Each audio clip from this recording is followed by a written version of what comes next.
तर सोयाबीनला भाव मिळत नसल्याने शेतकरी संतापलाय। कोयता आणि पिस्तूल सदृश्य वस्तू घेत गोंधळ घातलाय। पोलिसांनी शेतकऱ्याला ताब्यात घेतलाय।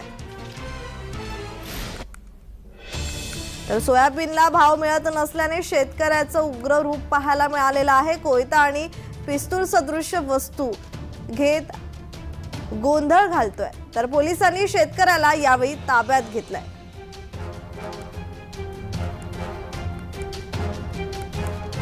शेतकरी जर शेतमालाच्या भावासाठी कोयता घेऊन रस्त्यावर उतरत असतील, त्यांच्याकडे पिस्तूल सदृश्य सुद्धा एक वस्तू होती।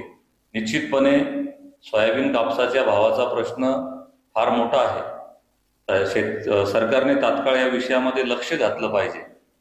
सोयाबीन कापसाचा आज त्याचा जो उत्पादन खर्च आहे तो सुद्धा निघत नाही, त्याच्यामुळे शेतकरी हवालदिल झालेला आहे।